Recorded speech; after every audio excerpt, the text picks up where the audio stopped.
C'est ici, à Nairobi, que se sont tenues les assemblées générales annuelles de la Banque africaine de développement. La réforme de l'architecture financière internationale en était à l'ordre du jour. Oui, mais attention, cette réforme ne pourra faire l'économie d'une prise en compte des changements climatiques. L'Afrique aura besoin de 213 milliards de dollars par an jusqu'en 2030 pour le développement durable.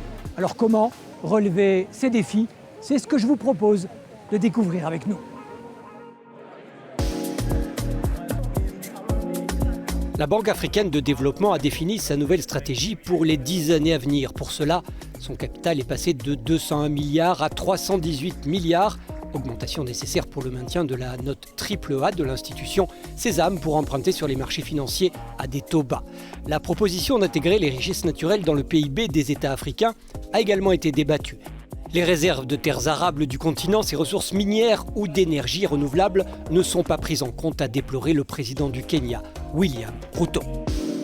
La banque a encore beaucoup de rôles à jouer, que ce soit pour la mise à niveau des infrastructures, que ce soit également pour le développement d'un modèle adapté pour faire grandir le secteur privé africain, pour offrir des emplois modernes à notre forte jeunesse.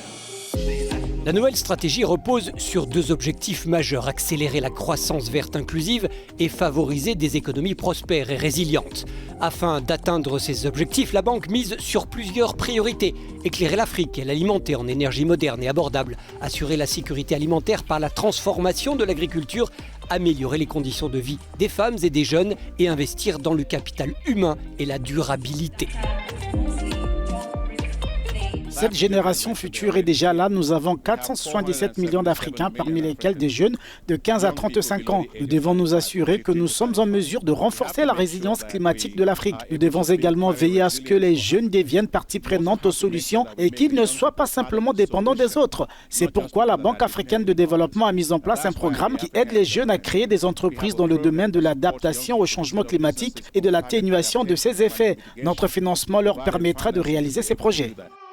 Reconnaissant le rôle crucial du secteur privé, la Banque africaine de développement entend mobiliser des ressources provenant de diverses sources, y compris les financements privés.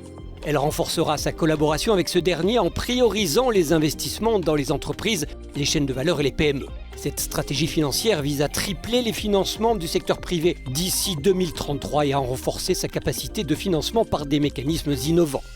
Il est temps de réfléchir aussi à des alternatives. C'est pour cela que l'apport du secteur privé elle est très très souhaitée, elle est attendue. Pour cela, donc, on souhaiterait qu'il y ait plus d'investissements des pays riches, j'allais dire, plus d'implication, en transformant le risque, qui est souvent avancé comme étant une contrainte dans le financement, en transformant ce risque en opportunité d'investissement. L'Afrique des marchés financiers souhaite également s'affranchir. Le Conseil des gouverneurs de la Banque africaine de développement a appelé à la création d'une agence de notation africaine. L'objectif est d'instaurer une nouvelle culture d'évaluation qui prend en considération les différentes spécificités des économies africaines. De quoi économiser 75 milliards de dollars en raison d'une notation injuste de la part des agences de notations internationales. Ce n'est plus de l'argent, il s'agit de la vie. Rien n'est plus précieux que la vie. Et nous devons travailler ensemble pour protéger la vie des personnes vivant en Afrique. Je pense donc que l'avenir, comme je l'ai dit, sera plus durable, plus vert. Cela conduira à un changement de l'architecture mondiale en ce qui concerne la manière dont nous faisons des affaires. Bien sûr, il faudrait introduire de nouveaux types de financement, de nouveaux types de produits, mais nous devons faire plus pour soutenir l'Afrique. On l'aura compris, alors qu'elle fêtait son 60e anniversaire, la Banque africaine de développement avait la résilience comme maître mot. La pandémie de Covid-19, l'insécurité alimentaire, la crise de la dette, les conflits, l'instabilité politique et les changements climatiques ne peuvent faire oublier que l'Afrique regorge d'atouts qui en font le continent des opportunités.